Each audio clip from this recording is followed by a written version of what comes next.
ጤና ይስጥልኝ እንዴት ከርማችኋል?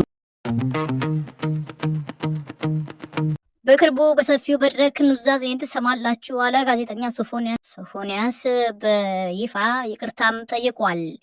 ለረጅም ጊዜ ከሚዲያ አለብርቆ የቆየው ጋዜጠኛ ሶፎንያስ ወደ ቤቱ መመለሱን አስመልክቶ በማህበራዊ ገጹ ባስተላለፈው ልብ የሚነካ መልእክት መላው የኢትዮጵያን ሕዝብና አድናቂዎቹን ይቅርታ ጠይቋል።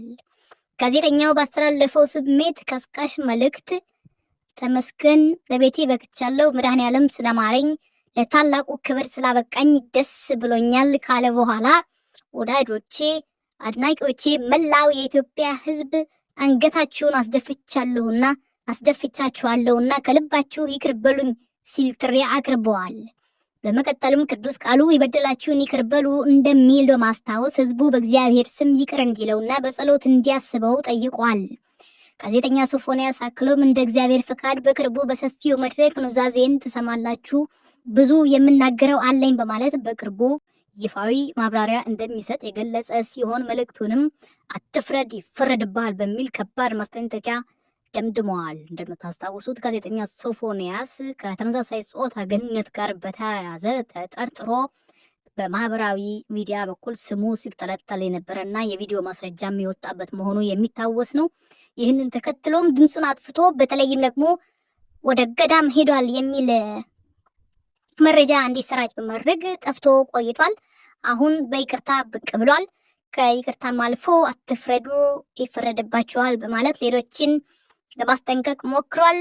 የሚመጣው መልእክት ምን እንደሆነ እንጠብቃለን። በሰፊው መለሳለሁ ስላለ ምን ለማለት እንደሚመለስ እናስባለን፣ እንጠብቃለን። እንግዲህ ሰው አጥፊ ነው፣ ሁሉም ሰው አጥፊ ነው። ነገር ግን የሱ ስራ ትንሽ ከበድ የሚል ነው። ለብዙዎች ሲሰሙትም ደስ የማይል መልእክት ከመሆኑ አንጻር ደፍሮ እንደገና ለመመለስ መሞከሩ የሱን ልበ ደንዳናነት በአንድ በኩል የሚያሳይ ሲሆን በሌላ በኩል ደግሞ ጥንካሬ ነው ሊሉ የሚችሉም አሉ።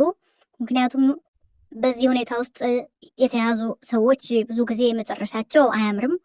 መጥፎ እርምጃ በራሳቸው ላይ ሲወስዱም ይታወቃል።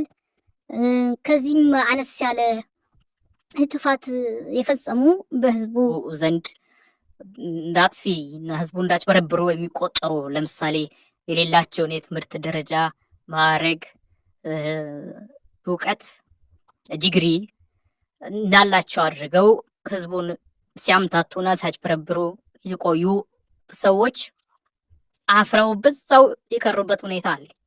ከዚህ አንጻር ስናየው የዚህ ጋዜጠኛ ተመልሶ መምጣት በአንድ በኩል ድፍረቱን ያሳያል። ሁለተኛ ደግሞ እንግዲህ ለመነሳት ከወደቀበት ለመነሳት ያሳየውንም ጥረት እና ከእንግዲህም ቆሞ ለመሄድ ያለውን ተስፋ በአስተማሪ መልኩ ልንወስደው የሚገባ ነው። ይህንን ጉዳይ የማይመለስበት ከሆነ እና ሌሎች ሰዎችም በሱ ምክንያት የማይበላሹ መሆኑን ማረጋገጥ ይኖርበታል። በሱ ዙሪያም ያሉ ሰዎች ይህንን እንግዲህ አምነዋለሁ በሚለው እምነት ውስጥ ያሉ መሪዎች፣ የእምነቱ መሪዎችም በዚህ ግለሰብ ላይ ቁጥጥር፣ ምክር፣ ተግሳጽን የተለያዩ የማረሚያ ስልቶችን ቢጠቀሙ የተሻለ ነው የሚል አስተያየት አለን። ለዛሬ ለታታዎቻችን ያዘጋጀናቸው መረጃዎች እነዚህን ይመስላሉ። በሌላ ዝግጅት ተመልሰን እስከምንገናኝ ድረስ በሰላም ቆዩን። ሰብስክራይብ፣ ላይክ፣ ሼር ማድረግንም እንዳትዘነጉ። እናመሰግናለን።